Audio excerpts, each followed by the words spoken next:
बिस्मिल्लाहिर्रहमानिर्रहीम। मेरी शादी नदीम से हुई तो सब कुछ ठीक लग रहा था, मगर शादी के बाद उसने करीब आना ही छोड़ दिया। मैं नई नवेली दुल्हन थी, हर दिन उसके इंतजार में गुजरता। वो मुझसे बात करता तो बस रस्मी जुमले बोलता, जैसे कोई फर्ज अदा कर रहा हो। मैंने कई बार सोचा कि उससे पूछूं, मगर हया ने जबान को बांध दिया। रात को वो देर से आता, थका हुआ बहाना बनाकर सो जाता। दिल में हजार वसवसे उठते, मगर मैं खामोश रही। घर में कोई नहीं था जिससे दिल की बात कह सकूं। वो कभी मेरा हाथ न पकड़ता, न करीब आता। मैं आहिस्ता आहिस्ता अंदर से टूटने लगी। कभी सोचती शायद मुझ में कोई कमी है, मगर बात कुछ और थी जो मेरे तस्वुर से परे थी। मैंने एक शाम उसे रोककर कहा, आज आप जल्दी आ गए, क्या तबीयत ठीक नहीं है? वो अखबार एक तरफ रखते हुए सर्द लहजे में बोला, नहीं, तबीयत ठीक है, आज काम जल्दी खत्म हो गया। क्या कोई खास बात है? मैंने कहा, खास बात तो कोई नहीं, बस आपसे बात करनी थी। उसने कहा कि वो बहुत थका हुआ है और उसे आराम की ज़रूरत है। मैंने अगले दिन उसके लिए उसकी पसंद की बिरयानी बनाई। सारा दिन खूब बन संवर कर इंतज़ार किया कि शायद ये कोशिश हमारे बीच की बर्फ़ पिघला दे। शाम हुई, मैं चाय का कप लेकर बैठी थी और जैसे ही वो अंदर दाखिल हुआ, उसने कमरे की हवा में भी मेरा वजूद महसूस नहीं किया। सीधा बाथरूम में चला गया। जब बाहर निकला तो उसके हाथ में एक किताब थी। उसने कुर्सी पर बैठकर पढ़ना शुरू कर दिया, जैसे मैं कमरे में मौजूद ही नहीं हूँ। मैंने हिम्मत की और पूछा, नदीम, क्या आपको लगता है कि हमारी शादी सिर्फ रस्मी ताल्लुक है? उसने बिना मेरी तरफ देखे जवाब दिया, ये सब तुम्हारे वहम है। अब ये बचकाना सवाल छोड़ो और मुझे पढ़ने दो। उसके इस रवैये ने मेरे दिल पर जैसे कफल लगा दिया। उसके बाद मैंने पूछना भी छोड़ दिया, बस इंतजार करना सीख लिया कि शायद वक्त खुद ही कोई राज खोले। दिन और रातें एक अजनबी के साथ एक ही छत के नीचे गुजरना एक ऐसी सजा बन गई जिसका कसूर मुझे मालूम नहीं था। मैंने फिर भी घर के सारे काम खुश असलूबी से जारी रखे ताकि कोई मेरी तन्हाई या परेशानी का अंदाजा न लगा सके। नदीम का ये तर्ज अमल रोज का मामूल बन गया था। वो दिन के वक्त भी अगर घर में होता तो कंप्यूटर पर या अपने फ़ोन पर मसरूफ रहता। एक बार तो उसने 3 दिन के लिए अचानक एक दफ्तरी ट्रिप का बहाना बनाया और कमरे से गायब हो गया। हालांकि उसके अलमारी से मुझे कोई सफरी बैग गायब नहीं मिला। मैंने दिल को समझाया कि ये मेरी ज़्यादा सोचने की आदत है, मगर एक दिल अंदर से चीखता था कि कुछ तो है जो ठीक नहीं है।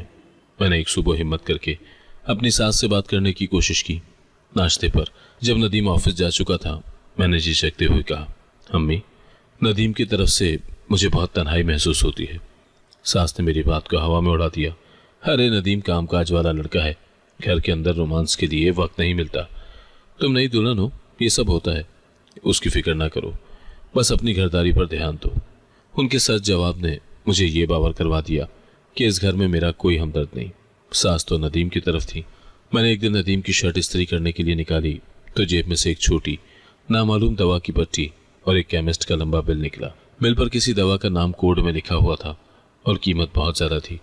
मैंने दवा की पट्टी अलट पलट करके देखी। वो नींद आवर गोलियां जैसी नहीं थी, मगर किसी खास मुरक्कब का हिस्सा लग रही थी। मैंने जल्दी से दोनों चीज़ें वापस रख दी और सोचा कि ये राज हो सकता है। क्या वो किसी बीमारी में मुब्तला है और मुझसे छुपा रहा है? रात को मैंने नदीम के लिए दूध का एक गिलास तैयार किया और उसे पिलाया। वो बगैर किसी सवाल के पी गया और हमेशा की तरह कुछ देर बाद उसे गहरी नींद आ गई। मैं सारी रात जागती रही, उसके चेहरे को देखती रही और ये सोचती रही कि इस गिलास में कुछ मिलाया तो नहीं गया। मुझे अब ये शुबा होने लगा था कि नदीम ना सिर्फ मुझसे दूर रहता है, बल्कि वो जानबूझकर मुझे अपने करीब आने से भी रोकता है। मेरी तन्हाई गहरी होती जा रही थी और उसका अजनबीपन मुझे अजियत दे रहा था। मेरे शौहर का कमरे में होना भी मेरे लिए किसी बेइज्जती से कम नहीं था। जैसे एक कमरे में 2 अजनबी रह रहे हों, मगर उनमें ताल्लुक सिर्फ एक छत का हो। उन दिनों मेरा देवर रहीम अक्सर हमारे कमरे के आसपास ही रहता। शुरू में मैंने उसकी मौजूदगी को मामूली समझा, मगर फिर महसूस किया कि वो मुझे अजीब नज़रों से देखता है। वो छोटी छोटी बातों पर तारीफ के बहाने तलाश करता और उसके लहजे में कुछ ऐसा होता जो मेरे दिल को चुभता। मैंने एक दिन सख्ती से कहा, आइंदा मेरे कमरे के करीब ना आना। वो खामोश हो गया, मगर उसकी नज़रें बोलती थी। मैं दिन भर घर में पर्दा करती, खुद को बचाने की कोशिश करती, मगर ये खौफ दिल में बस गया कि अगर किसी दिन उसने हद पार कर दी तो क्या होगा। मैंने सोचा नदीम से बात करूं, मगर उसकी तबीयत पहले ही तल्ख थी। खामोशी मेरी सज़ा बन गई। एक दिन मैं किचन से काम करके निकल रही थी कि रहीम वहाँ मौजूद हुआ। उसने फ़ौरन कहा, भाभी, आपके हाथ का ये सालन बहुत लजीज था। किसी को यकीन नहीं आता कि आप इतनी अच्छी कुकिंग भी कर लेती हैं। मैंने जवाब दिया, शुक्रिया, और आगे बढ़ने लगी तो उसने अचानक मेरे रास्ते में आकर बर्तन उठाने की कोशिश की। इस दौरान उसका हाथ मेरे हाथ से छू गया, हालांकि बर्तन बिल्कुल खाली था। यह हरकत मुझे बहुत नागवार गुजरी। वो मुस्कुराया और बोला, माफ करना, बस मदद करना चाह रहा था। मैंने उस दिन नदीम के कमरे में आने का इंतजार किया और सोचा कि आज हर हाल में उससे बात करूंगी। जब नदीम ने अपनी रूटीन के मुताबिक किताब खोली तो मैंने कहा, मुझे लगता है कि रहीम का यहाँ ज्यादा रहना मुनासिब नहीं। वो नदीम ने फौरन मेरी बात काट दी। वो क्या? वो छोटा बच्चा है, अपने भाई से ही बात करने आता है। तुम हद से ज्यादा सोचती हो। नदीम की बेरुखी और लापरवाही ने मेरे अंदर के खौफ को और भी बढ़ा दिया। मुझे लगा जैसे मैं अकेली हूँ इस अजनबी घर में, जहाँ मेरे शौहर को भी मेरी इज्जत की परवाह नहीं। रहीम की मौजूदगी कमरे के आसपास बढ़ती जा रही थी और वो अपनी हरकत में ज्यादा दलेर होता गया।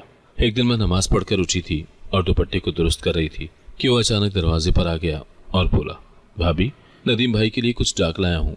वो कहाँ है? मैंने कहा, वो बाथरूम में है, और खुद दरवाजे से थोड़ा पीछे हट गई। मगर रहीम आगे बढ़ा और बोला, आज आप बहुत अच्छी लग रही हैं। उसके लहजे में ऐसी तारीफ थी जो मेरी इज्जत को खा रही थी। मैंने सख्ती से कहा, रहीम, मेरे कमरे के पास मत आया करो। अगर नदीम भाई से कोई काम है तो बाहर दरवाजे पर खड़े होकर आवाज दे दिया करो। उसने बुरा मानने के बजाय सिर्फ एक अजीब सी मुस्कुराहट के साथ मेरी तरफ देखा, जैसे मेरी नाराजगी उसके लिए खेल हो। एक बार वो बाजार से मेरे लिए एक छोटा सा तोहफा लाया, एक खुशबूदार लोशन, और उसे चुपके से किचन में छोड़ गया। मैंने वो तोहफा नदीम के सामने रख दिया और कहा, यह रहीम ने दिया है। मुझे लगा कि नदीम अब तो जरूर कुछ करेगा, मगर वो सिर्फ हंसा। तुम्हारा देवर है, भाभी के लिए कुछ लाया है तो क्या हो गया? तुम क्यों इतना ड्रामा कर रही हो? मैंने पहली बार नदीम के सामने बहुत गुस्से से कहा। ड्रामा? नदीम, मुझे तुम्हारे भाई की नीयत ठीक नहीं लगती। वो मुझे अजीब नजरों से देखता है और मैं एक औरत होने के नाते उसकी बदनीयतियों को महसूस कर सकती हूँ। नदीम ने किताब बंद की और मुझ पर पलट पड़ा। तुम्हारा मसला क्या है उस्मा? तुम इस घर में नफरत का जहर घोल रही हो। रहीम शरीफ लड़का है, अगर कोई मसला है तो वो तुम्हारी सोच में है। शायद तुम्हें उसमें दिलचस्पी है और अब तुम अपना कसूर उस पर डाल रही हो। उसके आखिरी जुमले ने मेरे होश उड़ा दिए। ये इल्जाम सुनकर मैं अपने कमरे से बाहर निकल गई और रोती रही। मुझे समझ आ गई थी कि अब मैं न सिर्फ रहीम के खौफ में जी रही हूँ, बल्कि नदीम की नज़र में भी मैं ही कसूरवार हूँ। रहीम ने बाहर मुझे परेशान देखकर आने की कोशिश की, मगर मैंने अपने हाथ के इशारे से उसे रोक दिया। अब इस घर का हर कोना मेरे लिए कैद खाना बन चुका था। एक दिन मैंने नदीम से कहा, आप अपने भाई की शादी कर दें ताकि वो घर बसा ले। नदीम ने फौरन कहा, अच्छा ख्याल है, मैं देखता हूँ कोई मुनासिब लड़की। मुझे सुकून मिला कि शायद अब सब ठीक हो जाएगा, मगर मैं नहीं जानती थी कि मेरी यही बात मेरे लिए अजाब बन जाएगी। चंद दिन के बाद नदीम ने कहा, मैं सोच रहा हूँ तुम्हारी छोटी बहन आयशा को रहीम के लिए रिश्ता भेज दूँ, घर के लोग भी खुश हो जाएंगे। मेरी रूह कांप गई। मैंने मना किया, मगर किसी ने मेरी बात ना सुनी। मुझे शक हुआ कि नदीम मेरी बात को महज टाल रहा था या उसने मेरी परेशानी को गलत समझा। मैंने नदीम के सामने हाथ जोड़ लिए। नदीम, खुदा के लिए, रहीम ठीक आदमी नहीं है। मैं अपनी बहन को उसके निकाह में नहीं दे सकती। नदीम का चेहरा सख्त हो गया। अच्छा, और तुम कैसे कह सकती हो कि वो ठीक नहीं? तुम्हारी तरह वो भी घर में काम करता है और उसकी तरह तुम भी यहाँ काम करती हो।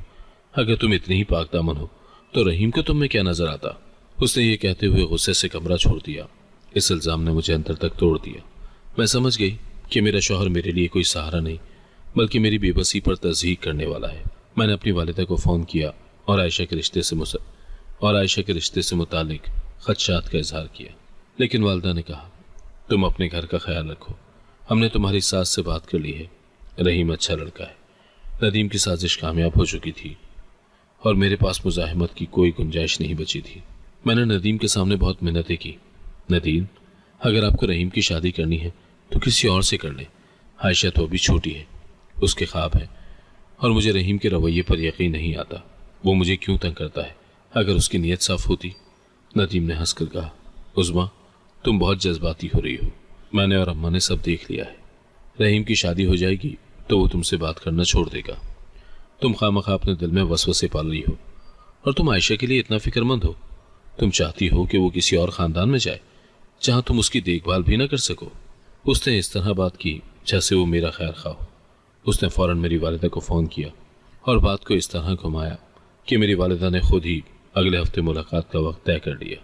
मैंने अपनी छोटी बहन आयशा को फ़ोन किया और साफ कहा, तुम अभी इस रिश्ते के लिए हाँ मत कहना। मैंने कुछ दिन पहले रहीम को एक अजीब हालत में देखा था। मेरी बात मान लो आयशा। आयशा ने कहा, बाजी आपकी बातें बहुत अजीब लग रही हैं। सब कहते हैं रहीम भाई बहुत शाइस्ता हैं, मैं तो अम्मी की बात मानूंगी। मैंने एक दिन आयशा से मिलने की ठानी, मगर जैसे ही मैं तैयारी करके निकली नदीम ने मुझे रोक लिया। कहाँ जा रही हो? तुम्हारी माँ यहाँ आ रही है, तुम्हें घर पर रहना चाहिए। मुझे लगा उसे पहले ही सब मालूम था। घर में मुलाकात के दौरान नदीम और रहीम दोनों ने ऐसी मासूमियत और शाइस्तगी दिखाई कि मेरे वालिदैन उन पर कुर्बान हो गए। रहीम ने खास तौर पर एक परदेसी की तरह कम बात की और नदीम ने सारा बोझ खुद उठा लिया।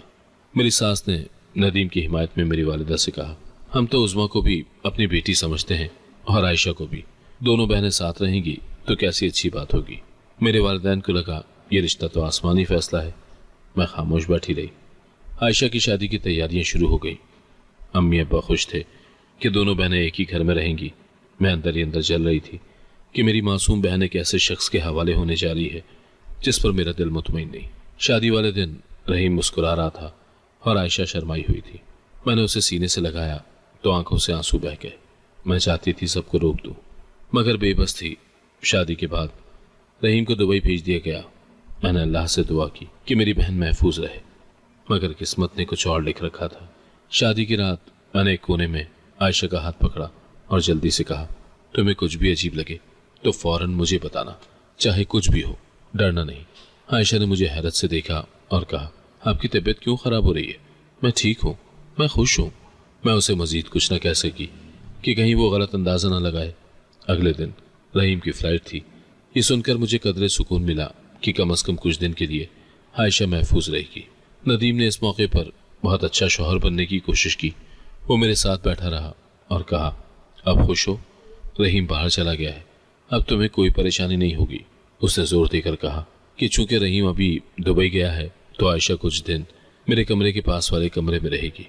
यह इंतज़ाम मुझे बहुत अजीब लगा, मगर मैंने बहस करना ज़रूरी नहीं समझा क्योंकि दिल को अब भी एक अनजाने खौफ ने घेरा हुआ था। शादी की रात खुशियों का एक ऐसा शोर था जिसमें मेरा दर्द दब कर रह गया। मैंने देखा कि नदीम और रहीम एक दूसरे से दूर दूर रहने की कोशिश कर रहे थे, मगर एक वक्त आया जब नदीम ने रहीम को छत पर ले जाकर एक लिफाफा दिया और दोनों में तेज आवाज में बात हुई। मैं चुप कर सुनना चाहती थी मगर नहीं सुन सकी। अलबत्ता नदीम के चेहरे पर एक अजीब सी फातिहाना मुस्कुराहट थी और रहीम बहुत परेशान लग रहा था। जब वो नीचे आए तो रहीम ने मुझे देखा और फौरन नजरें हटा ली। उसका वो मासूम देवर वाला किरदार बिल्कुल खत्म हो चुका था और उसकी जगह एक ऐसा शख्स नजर आ रहा था जो किसी बड़े दबाव में था। मैंने आयशा को उसकी रुखसती से पहले एक आखिरी बार गले लगाया और उसके कान में सरगोशी की, तुम्हें कोई चीज खाने को मिले, खास तौर पर दूध, तो चुप करके फेंक देना। आयशा ने मुझे अजीब नजरों से देखा मगर खामोशी से सर हिला दिया। मुझे नहीं मालूम था कि मैं उसे क्या इशारा दे रही हूँ। बस नदीम के रात के दूध और पिछले हफ्ते मिली दवा की पर्ची ने मेरे दिल में ये शुबा पैदा कर दिया था कि वो नशावर या नुकसानदेह चीजों का इस्तेमाल कर रहा है। अगले दिन रहीम की रवानगी ने सबको हैरान कर दिया। उसकी सास यानी मेरी सास ने एतराज किया, शादी के अगले ही दिन कौन जाता है, कम से कम 3 दिन तो रुकना चाहिए था। नदीम ने फौरन बीच में आकर कहा, यह कंपनी का मामला है अम्मा, बहुत जरूरी था वरना तरक्की रुक जाती। मैंने खुद इससे कहा कि चला जाए। नदीम ने भी आयशा को हमारे कमरे के बिल्कुल साथ वाले कमरे में शिफ्ट कर दिया। उसने सबको बताया कि चूंकि वो नई दुल्हन है और रहीम भी नहीं है, इसीलिए वो खुद उसका ख्याल रखेगा। नदीम के इस बहाने ने मुझे मजीद शक में डाल दिया कि वो क्यों आयशा को अपने करीब रखना चाहता है, खास तौर पर उस कमरे में जिसका दरवाजा हमारे कमरे के बिल्कुल मुकाबिल था। मैं रात को नदीम के बर्तन और दूध का गिलास देखने लगी। अब वो दूध पीना छोड़ चुका था, सिर्फ मेरे लिए लाता और कहता कि वो काफी देर से पी चुका है। मुझे उसकी हर हरकत में अब एक गहरा राज नजर आ रहा था, एक तारीख साजिश जिसका शिकार अब मेरी मासूम बहन भी बन चुकी थी। चंद हफ्ते के बाद आयशा की तबीयत खराब रहने लगी। पहले सबने आम जुकाम समझा मगर बुखार बढ़ता गया। नदीम उसे खुद डॉक्टर के पास ले जाता और मुझे साथ जाने नहीं देता। वो कहता, तुम घर संभालो, मैं हूं ना। मैं उलझती मगर कुछ न कह पाती। आयशा दिन ब दिन कमजोर होती जा रही थी। उसकी हड्डियों पर गोया चमड़ा रह गया था। एक दिन वो मेरी गोद में रो पड़ी, आपके शौहर मुझसे कुछ छुपा रहे हैं। मैं हैरान रह गई मगर वो बेहोश हो गई। मैंने सोचा कि कल बात करूंगी मगर कल आया ही नहीं। आयशा की रंगत जर्द होती जा रही थी और उसके जिस्म पर नील पड़ने लगे थे। मैंने एक दिन नदीम से आयशा की रिपोर्ट्स मांगी और कहा, मुझे अस्पताल चलना है, ये आम बुखार नहीं है, मैं एक बार अपनी अम्मी से भी बात करूंगी। नदीम ने शदीद गुस्से में मेरी तरफ देखा और बोला, तुम खामखा बात का पतंगड़ बना रही हो, वो बस थोड़ी सी कमजोर है, ये कोई बड़ी बीमारी नहीं है, रिपोर्ट्स मेरे पास महफूज हैं, तुम्हें उनसे क्या लेना देना। उनके इस रवैये ने मेरे दिल में बड़े खदशात पैदा कर दिए। मैंने छुपकर आयशा के सामान में देखा, शायद कोई दवा मिल जाए, मगर कुछ नहीं मिला। एक शाम मैं आयशा के पास बैठी थी, वो बहुत कमजोरी से बोली, बाजी मेरा यहाँ दिल नहीं लगता, जब से रहीम दुबई गए हैं मुझे हर वक्त डर महसूस होता है। मैंने उसे गले लगाया, किस बात का डर, रहीम तो दुबई में है। उसने कांपते हुए कहा, किसी का डर नहीं, बस मैं नहीं जानती, मुझे लगता है वो दवाइयाँ ठीक नहीं कर रही हैं। उसके बाद वो मजीद बात करने के काबिल ना रही। मैंने रात भर जाग कर पहरा दिया, मगर नदीम रात को कहाँ गायब होता मुझे मालूम ना था। आयशा की हालत रोज बरोज बिगड़ रही थी और उसकी आंखों में एक दायमी खौफ था। मैंने एक बार उसे अपने कमरे में बुलाकर अदरक और शहद का नुस्खा दिया, मगर उसने कहा, भाजी नदीम भाई मुझे जो दवाई देते हैं वो बहुत कड़वी होती है और उसके बाद मुझे बहुत नींद आती है, मुझे वो नहीं लेनी, मगर वो हर रात ज़बरदस्ती दे देते हैं। उसके इस इंकशाफ ने मेरे खून को मुंजमद कर दिया। मैंने उसे दोबारा याद दिलाया कि वो चीज़ें फेंक दिया करे। मैंने एक दोपहर जब नदीम ऑफिस गया हुआ था, एक मकामी डॉक्टर को फ़ोन किया और आयशा के बारे में सब कुछ बताया।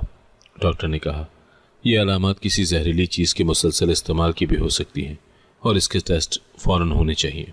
मैंने नदीम से कहा, मैंने डॉक्टर से वक्त लिया है, हम आयशा को आज वहाँ ले जाएंगे। नदीम का चेहरा फक हो गया और उसने गुस्से से फ़ोन छीनकर डॉक्टर को कॉल की और सख्ती से कहा कि मरीज़ की तबीयत अब ठीक है और वक्त मनसूख कर दिया। तुम्हें किसने हक दिया कि तुम मेरे मामलात में दखल दो। उसने मुझ पर चीख कर कहा, एक रात मैंने जागने की बहुत कोशिश की और जब नदीम खामोशी से अपने कमरे से बाहर निकला तो मैंने दरवाजे की झिरी से देखा। वो आयशा के कमरे में गया और उसने एक छोटा सा चम्मच किसी माए से भरकर आयशा के मुंह में डाला, जो गालिबन उसकी गहरी नींद की हालत में थी। वो जल्दी से बाहर निकला और चम्मच किचन में धोकर वापस आ गया। मैं डर से बेहिस हो चुकी थी। वो दवा क्या थी? क्या वो उसे कत्ल कर रहा था? मैंने नदीम के कमरे की मेज पर तलाशी ली, मगर अब की बार कोई केमिस्ट का बिल या दवा की पर्ची नहीं मिली। नदीम ने शायद सब कुछ छुपा दिया था। आयशा का रो पड़ना और ये कहना कि आपके शौहर मुझसे कुछ छुपा रहे हैं अब मेरे लिए खौफनाक एतराफ बन चुका था, मगर सबूत के बगैर मैं कुछ नहीं कर सकती थी। मेरी बेबसी अब मेरी बहन की जिंदगी की कीमत पर थी और यह एहसास मुझे अंदर से खोखला कर रहा था। सुबह जब आँख खुली तो पूरा घर शोर में डूबा था। आयशा का इंतकाल हो गया था। मेरी दुनिया जैसे थम गई। मैं चीख चीख कर रोई कि या अल्लाह, ये क्या हो गया। आयशा की मौत की खबर सुनकर मेरा सर चकरा गया था। मैंने जब उसके जिस्म को छुआ तो वो बर्फ की तरह ठंडा था। उसकी मौत बहुत पुरसुकून नहीं थी, बल्कि उसके चेहरे पर खौफ की आखिरी लकीरें जमी हुई थी, जिसे नदीम ने जल्दी में पर्दे से छुपा दिया था। नदीम ने घर में यह अफवाह फैला दी कि आयशा को कोई पुरानी खानदानी बीमारी थी जो अचानक शिद्दत इख्तियार कर गई। उसने मेरे वालिदैन को भी ये यकीन दिलाया कि उसने कोई कसर नहीं छोड़ी। मैंने अपने कमरे में जाकर जल्दी से उस कमरे की तरफ देखा जहां आयशा रहती थी, और जब सब तदफीन के लिए निकल चुके थे मैं चुपके से अंदर गई और आयशा के बिस्तर के नीचे तलाशी ली। वहां मुझे 2 खाली दवा की पट्टियां मिली। उन पर कोई खास नाम दर्ज नहीं था, मगर उनके डिज़ाइन में और उन खाली पट्टियों में फ़र्क था जो नदीम की जेब से मिली थी। मैंने उन्हें अपने लिबास में छुपा लिया और बाहर निकल आई। तदफीन के बाद नदीम ने एक इंतहाई जज्बाती तकरीर की, जिसमें उसने आयशा की अच्छाइयों और उसकी मौत पर अपना गम जाहिर किया। हर कोई उसकी देखभाल की तारीफ कर रहा था, मगर मैं जानती थी कि ये सब झूठ है। रहीम की वापसी ने मेरे शक को मजीद पुख्ता कर दिया। वो 3 दिन के बाद दुबई से आया। उसका रवैया एक ऐसे शख्स का था जिसे अपनी बीवी की मौत की कोई खबर नहीं थी। जब मैंने उसे कब्रिस्तान में तन्हाई में घेर लिया और उसकी बेहिसी पर सवाल किया तो उसने मेरी बात को नज़रअंदाज नहीं किया, बल्कि मुझे एक अजीब जवाब दिया। कभी कभी कुछ चीज़ें ऐसी होती हैं जिन्हें आप चाहते हुए भी महसूस नहीं कर सकते। मेरा गम यहाँ नहीं, मेरी रूह में है। उसने अपने सीने की तरफ इशारा किया और चला गया। ये जवाब एक कातिल का नहीं, बल्कि किसी पोशीदा राज के बोझ तले दबे हुए शख्स का लग रहा था। मगर मेरे जहन में यह तय हो चुका था कि या तो रहीम ने ही नदीम के इशारे पर यह सब किया है, या वो उसकी साजिश में बराबर का शरीक है। नदीम की रहीम के साथ वो प्राइवेट गुफ्तगू और रहीम की जल्दी रवानगी अब एक बहुत बड़े राज की पर्दादारी कर रही थी, और उस राज की कीमत मेरी बहन की जान थी। वक्त गुजरने लगा मगर मेरी आंखों में सुकून नहीं था। एक दिन नदीम को बुखार हुआ जो दिनों में खतरनाक बन गया। वो कमजोर होता गया, चेहरा पीला, आंखों के नीचे से हल्के। मैंने कहा चले बड़े अस्पताल, टेस्ट करवाते हैं, मगर वो चुप रहा। नदीम ने अस्पताल जाने से साफ इनकार कर दिया था। उसने कमरे का दरवाज़ा अंदर से बंद कर दिया और कहा मैं मरने वाला हूँ और मुझे तुम्हारे लिए कोई दर्द नहीं है। मैं ये सुनकर जैसे पत्थर की हो गई थी। मैंने उसे जोर से झिझोड़ कर कहा आप ये क्या कह रहे हैं, किस चीज़ का बदला ले रहे हैं? मगर वो बस खामोश होकर चादर उड़कर सो गया। उसकी हालत दिन ब दिन खराब होती जा रही थी और उसका रवैया अब और भी ज्यादा पुरस्कार होता गया। वो मुझसे कोई दवा नहीं लेता था, बस चुपके से कमरे में रहकर खुद ही कुछ खाता पीता रहता। एक दिन मैंने नदीम की टेबल पर एक नई दवाई देखी जो आयशा की दवाइयों से मिलती जुलती थी। मैंने उसकी दवा की तस्वीर खींच ली ताकि बाद में किसी फार्मासिस्ट को दिखा सकूं। नदीम की बीमारी तेजी से शिद्दत इख्तियार कर गई। मैंने उसके जिस्म पर भी वही स्याह नील पड़ते देखे जो आयशा के जिस्म पर थे। मुझे ये देखकर एक खौफनाक रब्त महसूस हुआ, जैसे वो दोनों एक ही रास्ते पर जा रहे हों। इसके बावजूद मेरी इंसानियत ने मुझे उसे बचाने पर मजबूर किया। मैंने उससे बारहा इल्तिजा की, नदीम मैंने तुम्हें तकलीफ दी है तो तुम मुझे सजा दो, मगर डॉक्टर के पास चलो, तुम्हारी जान बच सकती है। एक दिन उसने मुझे अपने पास बुलाकर बड़ी नहीफ आवाज में कहा उस्मा मेरा वक्त आ चुका है और मैं इसी अंजाम का हकदार हूँ। तुम्हें इस राज का इल्म नहीं होगा जिसके बोझ तले मैं हूँ। अब सिर्फ सब्र करो। उसकी बातों से मुझे लगा कि वो खुदकुशी कर रहा है या जानबूझकर इलाज नहीं करवा रहा। मैंने नदीम को एक जूस का गिलास बनाकर दिया जिसमें कोई दवा नहीं थी, मगर वो उसे लेने से डरता था। उसने मुझसे गिलास ले लिया और अपने पास रख लिया, मगर मुझे उसने दोबारा अपने हाथ से कोई चीज़ खाने नहीं दी। एक रात जब नदीम का बुखार बहुत तेज था, उसने खौफनाक आवाज में कुछ बड़बड़ाना शुरू किया। वो कह रहा था नहीं, वो नहीं मरी, मैंने नहीं किया, वो बेकसूर थी। मैंने उसका हाथ पकड़ा तो वो मेरे हाथ को झटक कर बोला दूर हो जाओ, दूर हो जाओ तुम सब, गुनहगार हूँ। उसकी इस हालत ने मुझे मजीद मशकूक बना दिया। मैंने अगली सुबह उसके फेंके हुए कचरे से एक छोटी सी शीशी निकाली जिस पर लेबल धुंधला हो चुका था, मगर मुझे यकीन था कि ये वही माया है जो मैंने आयशा को देते देखा था। मैंने उसे फौरन अपने दुपट्टे में छुपा लिया। जब नदीम की मौत वाक़ई हुई तो उस कमरे में शदीद बदबू फैली हुई थी जिसे सबने बीमारी का नतीजा समझा, मगर मुझे महसूस हुआ कि ये किसी जहरीली चीज़ की बू है। रहीम जो नदीम की मौत के वक्त वहां मौजूद था, इस बार हैरत अंगेज तौर पर गमगीन था, मगर यह गम उसकी आंखों में एक शदीद दर्द लेकर आया था जो आयशा की मौत के वक्त की बेहिसी से बिल्कुल मुख्तलिफ था। ये तजाद मेरे अंदर अब एक नया शक पैदा कर गया, क्या रहीम ने नदीम को कत्ल करके आयशा की मौत का बदला लिया? कुछ दिन के बाद मैं चुपके से अस्पताल गई और डॉक्टर से पूछा मेरे शौहर की मौत की असल वजह क्या थी। डॉक्टर ने फाइल दिखाई और कहा उन्हें किसी ने खाने में जहरीली दवा दी थी। मेरे हाथ कांपने लगे। डॉक्टर ने तफसीलात बताते हुए कहा जहर आहिस्तगी से दिया गया था जो जिस्म के अहम आज़ा को आहिस्ता आहिस्ता ख़त्म करता गया। इसके अलामात भी किसी दायमी महलिक बीमारी से मिलते थे। असल में किसी ने इतनी होशियारी से जहर दिया कि यह कुदरती मौत ही लगती अगर हमने तफसील से टेस्ट ना किए होते। डॉक्टर ने मजीद कहा नदीम काफ़ी अरसे से अंदरूनी तौर पर बीमार भी था जिसकी वजह से जहर ने तेज़ी से असर किया। यह सुनकर मेरे जहन में तमाम वाक़यात एक साथ घूम गए। रहीम के मेरे कमरे के पास मौजूदगी, आयशा की मौत पर उसकी बेहिसी और नदीम की मौत पर उसका गहरा गम। मेरे ख्याल में रहीम ने इंतकाम में नदीम को वही जहर दिया जो नदीम ने आयशा को दिया था। रहीम अब भी उस घर में था और मेरी सास उसे शादी के लिए मजबूर कर रही थी ताकि वो घर और कारोबार संभाले। मैंने अपनी सास के पास जाकर कहा मैं रहीम से शादी करूंगी, मगर मेरी एक शर्त है, रहीम का कमरा वही होगा जो नदीम का कमरा था और हम किसी को उसकी तलाशी लेने नहीं देंगे। मेरी सास बहुत खुश हुई कि मैंने इतनी जल्दी हाँ कर दी। मैंने खुद रहीम से शादी की बात की। जब मैंने उसकी तरफ देखा तो उसकी आंखों में एक शदीद तनाव था। मैंने पूछा तुम मुझसे शादी क्यों कर रहे हो? उसने थकी हुई आवाज में कहा क्योंकि घर में कोई नहीं है जो तुम्हारा ख्याल रखे और मैं नहीं चाहता कि तुम यहाँ तन्हा रहो। मुझे लगा ये सब उसके ढोंग है ताकि वो अपने जुर्म के निशानात मिटा सके। निकाह के वक्त मैंने सोच लिया था कि अब ये बदला सिर्फ मेरा मकसद है। मुझे हर सूरत रहीम की हकीकत जाननी थी। मैंने ये सोचकर उससे शादी की कि मैं अब उसकी बीवी हूँ।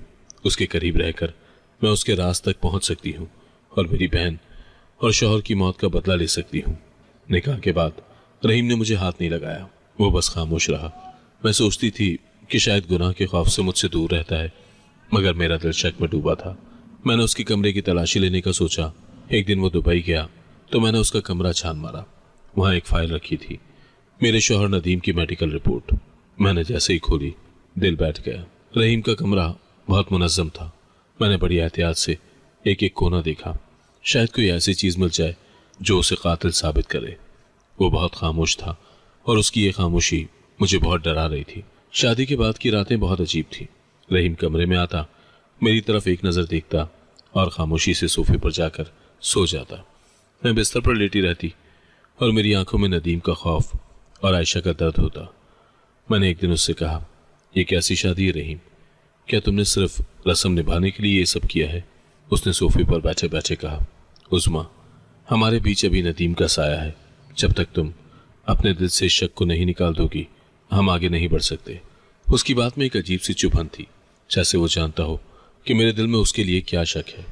उसके इस रवैये ने मेरे शक को और भी पुख्ता कर दिया कि वो किसी गुनाह का कफारा अदा कर रहा है। मैं मौके की तलाश में थी। एक दिन रहीम ने कहा उसे किसी ज़रूरी काम से दुबई जाना है। वो 1 हफ्ते के लिए चला गया। मैं जानती थी कि ये मेरे पास वाहिद मौका है। मैंने नदीम के पुराने कमरे की हर दराज और अलमारी की तलाशी ली।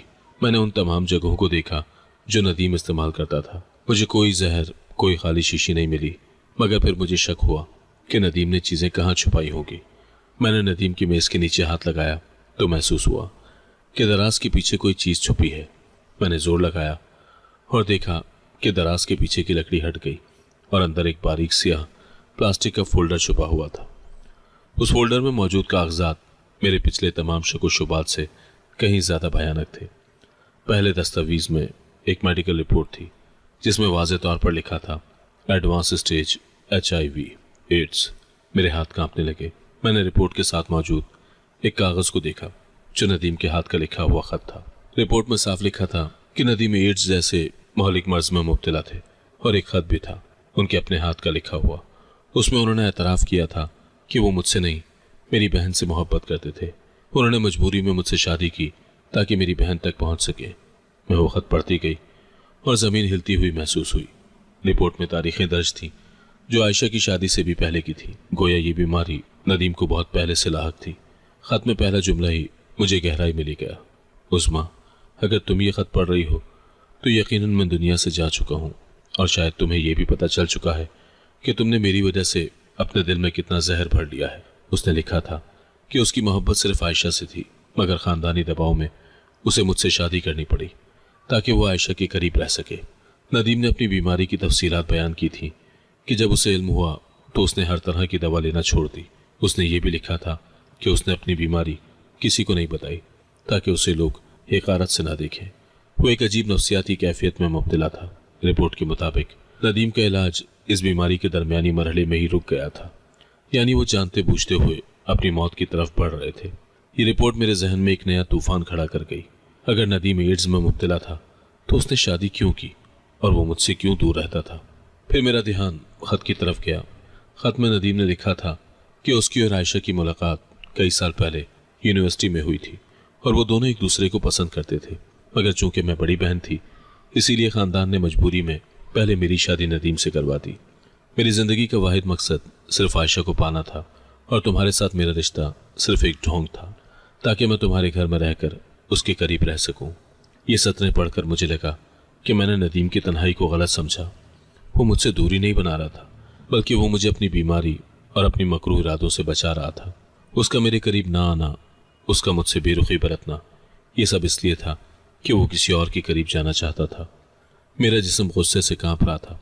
मैं सिर्फ नदीम की बेरुखी पर रो रही थी और यहाँ वो मेरी बहन को पाने के लिए इतनी बड़ी साजिश कर रहा था कि उसने मुझसे बीमारी के साथ शादी कर ली थी।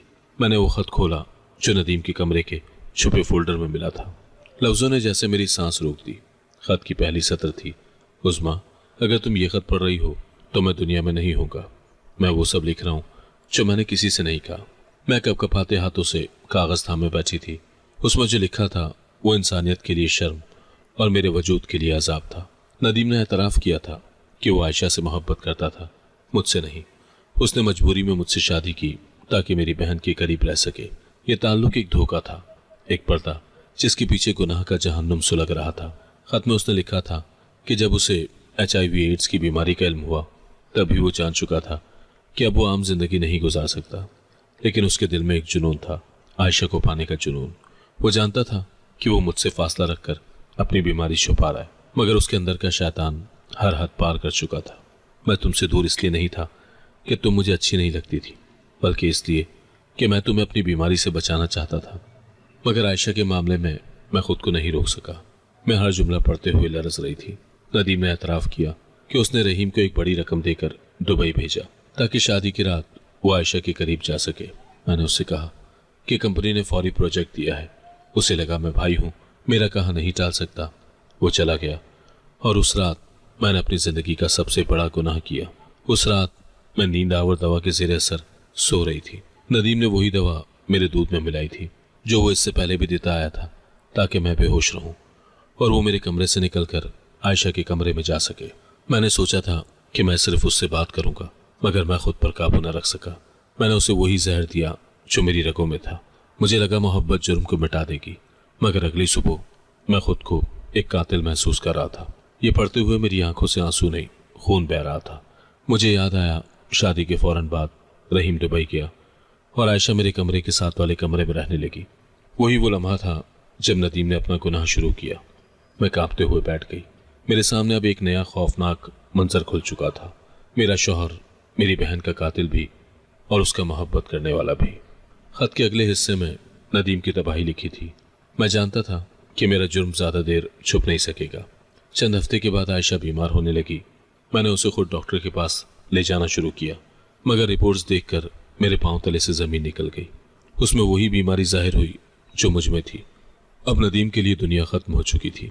उसे एहसास हुआ कि उसने ना सिर्फ आयशा की इज्जत बल्कि उसकी ज़िंदगी भी छीन ली। मैंने उसे मारा नहीं, मगर मैंने उसे जिंदा भी नहीं रहने दिया। मैंने अपनी मोहब्बत को मौत का तोहफा दिया। मैं तसव्वुर में आयशा का जर्द चेहरा देख रही थी जिस पर नील के दाग और लरसती सांसें थी। नदीम ने उसे दवा के नाम पर वही जहर देना शुरू कर दिया जो वो खुद भी इस्तेमाल करता था। ये जहर जिस्म को आहिस्ता आहिस्ता कमज़ोर करता है और मौत को कुदरती बीमारी का रूप देता है। मैं नहीं चाहता था कि मेरी बीमारी किसी और तक पहुंचे, ना रहीम, ना तुम, ना कोई और। मैंने फैसला किया कि मैं इस सब को ख़त्म कर दूंगा। अपनी मोहब्बत, अपनी बीमारी और अपनी ज़िंदगी। अब उसका जुर्म खौफ में बदल चुका था। वो खुद को अदालत के सामने पेश नहीं कर सकता था, इसीलिए उसने अपनी मौत का इंतज़ाम खुद किया। मैं वही जहर खुद भी लेने लगा। मैं चाहता था कि मेरी मौत आयशा की तरह हो ताकि लोग उसे कुदरती समझें और मेरा राज हमेशा दफन रहे।